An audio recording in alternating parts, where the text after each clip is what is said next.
اعوذ باللہ من الشیطان اللعین الرجیم بسم اللہ الرحمن الرحیم الحمد للہ رب العالمین والصلاة والسلام علی نبی الکریم وعلی آلہ الطیبین الطاہرین ولعنۃ اللہ علی اعدائہم من الآن الی قیام یوم الدین آمین یا رب العالمین اما بعد بسم اللہ الرحمن الرحیم الشعبان شہری شعبان میرا مہینہ ہے۔ شعبان المعظم کی برکتیں اور رحمتیں جاری و ساری ہیں۔ آپ حضرات بحمد اللہ روزہ، نماز، دیگر عبادتوں میں مصروف ہیں اور اس سے لطف اندوز ہو رہے ہیں۔ یقیناً شب جمعہ ہے اور شب جمعہ میں بہت سی نمازیں ہیں، مرحومین کے لیے، زندوں کے لیے، ماں باپ کے لیے یا اولاد کے لیے بھی، اپنے امام کے لیے اور مستحقین نیکی اور خیرات والوں کے لیے بھی۔ بہت عظیم ترین نمازیں ہیں جسے زیادہ زیادہ ہم بارگاہ رب العزت میں پیش کر رہے ہیں۔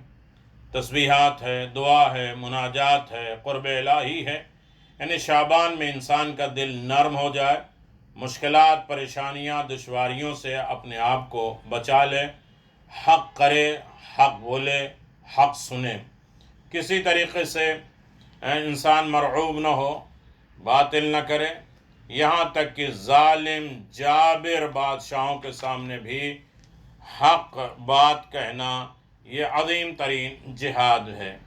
مثلا آپ دیکھیں کہ شب جمعہ بھی ہے اور کل جمعہ دین ہے، اور اس میں ایک عظیم ترین بات میں آپ کی خدمت میں گزارش کر دوں، کتنے بھی مشکلات، کتنی بھی زحمتیں، کتنی بھی تکلیفیں ہوں، لیکن ہر عالم میں انسان کو اللہ تبارک و تعالی سے مربوط ہونا چاہیے، حق بات کہنا چاہیے، باطل سے بچنا چاہیے۔ ابن سکیت کی شجاعت دیکھیں۔ ایک دن متوکل نے اپنے بیٹوں کے مربی، معلم، ٹیچر سے پوچھا کہ میرے بیٹے معتز اور معید تیرے نزدیک بہتر ہیں یا معاذ اللہ حسن اور حسین؟ دونوں سے مقابلہ کیا اس نے۔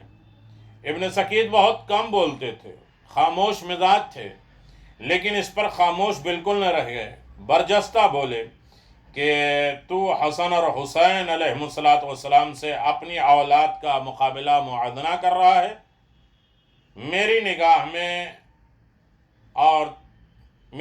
میں تجھے اور تیرے اولاد کو میں قمبر جیسے غلام سے بھی کمتر جانتا ہوں۔ غلام قمبر بھی مولا علی کے جو غلام ہیں وہ بھی افضل ہیں، بہتر ہیں۔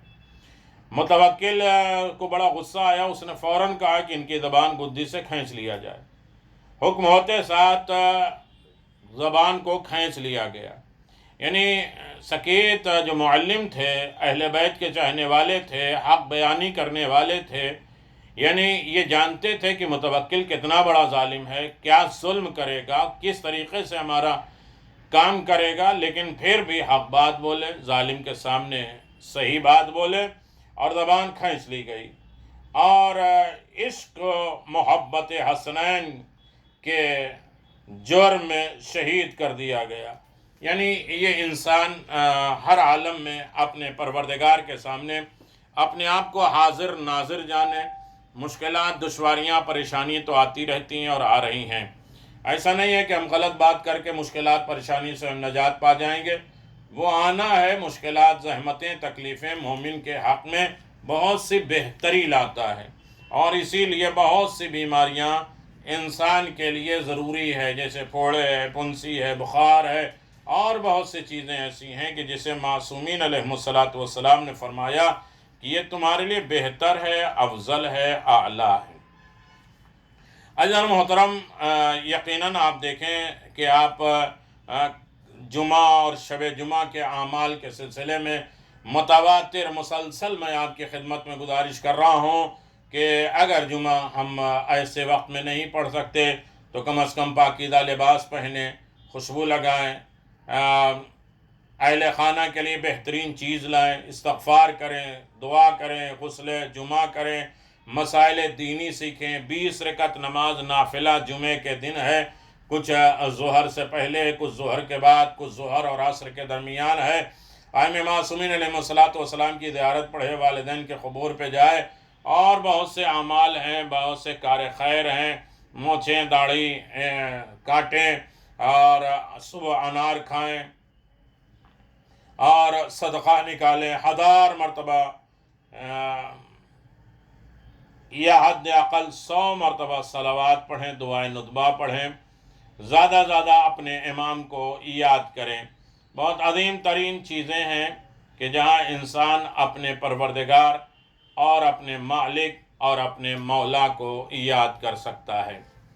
کتاب تحفۃ الرضویہ میں لکھتے ہیں عالم بزرگ سید حسنین حمدانی نجفی نے کہا کہ جس کسی کو کوئی حاجت ہو، کوئی بھی حاجت ہو، کسی طرح کی بھی حاجت ہو، شب جمعرات، شب جمعہ، شب جمعرات یعنی ابھی دن بدھ کا نکل گیا، جمعرات آ گئی تب بھی، اور جمعرات کا دن نکل جائے، جمعے کی رات آ جائے تب بھی، شب جمعرات بھی، شب جمعہ کو آسمان کے نیچے سر اور پاؤں برہنہ کرتے ہوئے 2 رکعت نماز کسی طرح پڑھیں۔ اگر حالات نہیں ہے، آسمان کے نیچے نہیں پڑھ سکتے، گھر میں ہیں اور آسمان نہیں ہے، تو کہیں بھی پڑھ سکتے ہیں۔ نماز کے بعد اپنے ہاتھوں کو آسمان کی طرف بلند کریں اور 595 مرتبہ کہیں یا حجت القائم، 595 مرتبہ کہیں یا حجت القائم۔ اس کے بعد سر کو سجدے میں رکھیں اور 70 مرتبہ کہیں یا صاحب الزمان اغثنی، یا صاحب الزمان اغثنی، یا صاحب الزمان اغثنی۔ پھر اپنے حاجت کو طلب کریں۔ یہ عمل ہر مہم حاجت، اہم ترین حاجتوں کے لیے مجرب ہے۔ اگر ان 2 راتوں میں حاجت پوری نہ ہو تو دوبارہ دوسرے ہفتے میں دوسرے شب جمعرات اور شب جمعہ کو یہ عمل انجام دیں۔ پھر بھی حاجت قبول نہ ہو تو دوبارہ بلکہ تبارہ ہفتے میں یہ کام کریں۔ صاحب کتاب تحفۃ الرضویہ نے کہا کہ سید محمد علی جواد نے مجھ سے یہ نقل کیا ہے کہ ناممکن ہے کہ اس کا عمل قبول نہ کیا جائے، اس کی حاجت پوری نہ کی جائے، یہاں تک کہ نماز کو حاجت کے لیے انجام دے۔ اس رات کو حضرت امام مہدی کو خواب میں دیکھا، کہتے ہیں کہ ہم نے پڑھا اور امام کو زمانے کو خواب میں دیکھا اور اپنی حاجت کو حضرت کی خدمت میں پیش کرتا رہا۔ خداوند عالم امام زمانہ کی برکت سے اس کی مشکلات کو حل کر دے رہے تھے اور اس کی حاجت پوری ہو گئی تھی۔ صحیفہ مہدویہ میں بھی یہ روایت موجود ہے۔ اس نماز میں خواتین کو سر برہنہ نہیں ہونا ہے، سر پہ چادر رکھنا ہے، پردے میں رہنا ہے، اور شب جمعرات یعنی بدھ کا دن گزر جانے کے بعد اور شب جمعہ جمعرات کا دن گزر جانے کے بعد شروع کرے۔ حاجت کے لیے امام زمان عجل اللہ تعالیٰ فرجہ الشریف سے توسل کرے۔ جو کوئی بھی کسی بھی مشکل میں ہو اور 70 مرتبہ یہ حاجت اس طرح سے مانگے، توسل کرے، یا اللہ یا محمد یا علی یا فاطمہ یا صاحب الزمان ادرکنی ولا تہلکنی۔ بہت زیادہ عمل مجرب ہے اور یقیناً اسے انسان کو انجام دینا چاہیے اور قرب الہی میں وہ حفظ و امان میں رہتا ہے۔ شب 26 شعبان المعظم، 26 تاریخ 26 شعبان المعظم کے اعمال میں 2 رکعت نماز ہے۔ ہر رکعت میں الحمدو کے بعد 10 مرتبہ سورہ بقرہ کی 285 نمبر کی آمن الرسول بما انزل الیک من ربک والمؤمنون کل آمن باللہ وملائکتہ وکتبہ ورسولہ لا نفرق بین احد من رسولہ وقالوا سمعنا واطعنا غفرانک ربنا والیک المصیر۔ 285 نمبر کی آیت الحمدو کے بعد 10 مرتبہ پڑھنا ہے۔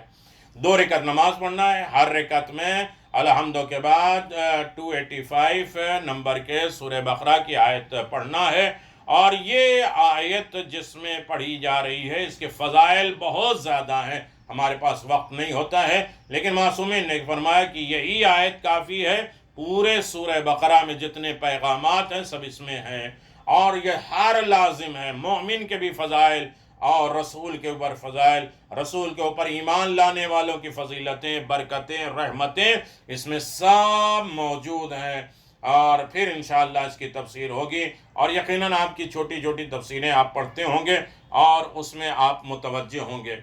اور اس کے اعمال کے سلسلے میں بھی میں آپ کی خدمت میں نہیں بتا رہا ہوں، روایت میں ہے کہ جناب سیدہ سلام اللہ علیہا نے یہ ارشاد فرمایا ہے کہ ثواب یہ ہے کہ پیغمبر اسلام صلی اللہ علیہ وسلم نے ارشاد فرمایا جو شخص یہ نماز بجا لائے گا خدا اسے سلامت رکھے گا اور اسے آباد و شاد رکھے گا، اور آفات و دنیا اور آخرت سے اسے قیامت کے دن 6 نور عطا کرے گا۔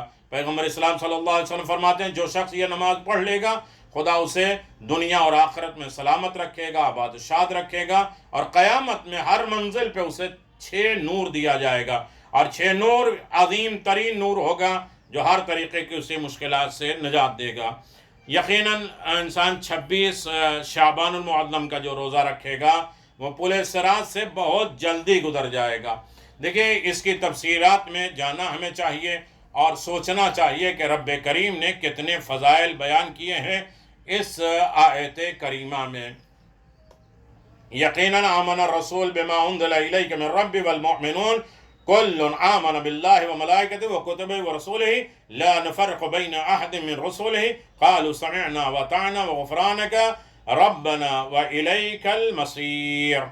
اگر کوئی شخص اس آیت کی تلاوت کرے اور خداوند عالم اس کے قرض کو اپنے خزانے سے، غیبی خزانے سے ادا کرے گا، جس طریقے کا بھی قرض ہے، مالی، حقوقی، اعمالی، روحانی، جو بھی اس کے اوپر قرض ہوگا خدا غیب سے اس کے قرض کو ادا کرے گا، اور اس کے بدخواہوں جو اس کے بارے میں برے باتیں کرتے ہیں، برا خیال کرتے ہیں اور اس کی برائیاں کرتے ہیں، دشمنوں کے شر سے اسے محفوظ رکھے گا۔ ترقی اور حافظے کے لیے اگر کوئی شخص ان آیات کو اس آیت کو آمن الرسول کو اگر پڑھ کے کسی برتن پہ لکھ لے اور کنویں کے پانی سے اسے دھل کر پی لے تو انشاءاللہ اس کی قوت حافظہ، اس کی میموری بڑی شارپ ہو جائے گی، بڑی ترقی پائے گا، جو کچھ سنے گا اسے حکم خدا سے یاد کر لے گا، اسے بھول نہیں پیدا ہوگی۔ لہذا اپنا خیال رکھیں، اس اعمال کو پیش کرتے رہیں، لوگوں تک بتائیں۔ تھوڑی سی آپ کمی محسوس ہو رہی ہے کہ رجب اور شعبان کے اعمال سنتے سنتے اور ایک دوسرے کو فارورڈ کرتے تھک چکے ہیں، یہ نتیجے کا وقت ہے، یہ رزلٹ کا وقت ہے، تھکیے نہیں، ہمیں ماہ رمضان میں قدم رکھنا ہے، لہذا دوسروں تک اسے پہنچائیے۔ 10 آدمی کو آپ پہنچائیں گے تو کم از کم 1 آدمی تو عمل کرے گا، اور اس کا حصہ یقیناً آپ کے ہاتھ میں ہے، اور جو دوسروں کے لیے جو سامنے نہیں ہے اس کے لیے دعا کرے۔ اپنی 1000 دعاؤں سے افضل ہے کسی مومن کے لیے دعائے خیر کرنا اور ان کے کام آنا، کم از کم اعمال میں کام آ جائیں، نیکیوں میں کام آ جائیں، اسے تبرک سمجھ کے، صدقہ جاریہ سمجھ کے دوسروں تک بانٹیے، پہنچائیے، اور خود بھی عمل کریے، دوسروں تک بھی عمل پہنچائیے۔ آباد و شاد رہیے، خوش و خرم رہیے، اور نیکیاں قبول ہونے کا ذریعہ قرار دیجیے، اور امام سے توسل اور وسیلہ بنائے رکھیے۔ اس مشکلات میں ہمت و طاقت جٹائے رہیے، اور اپنے جسم، اپنی روح، اپنی فکر کی حفاظت کریے، اور یقیناً اپنے امام کے ظہور کی تعجیل کی بہت زیادہ دعا کریے۔ زیارت معصومین علیہ السلام کا شرف حاصل کرنے کے لیے ہمیں ہر روز نیکیاں کرنا چاہیے، امام سے قریب ہو جائے، اپنے مرحومین کی مغفرت ہو، اپنے زندوں کی حفاظت ہو، فتنوں سے نجات ہو، ظلم سے محفوظ رہیں۔ والسلام علیکم ورحمۃ اللہ وبرکاتہ۔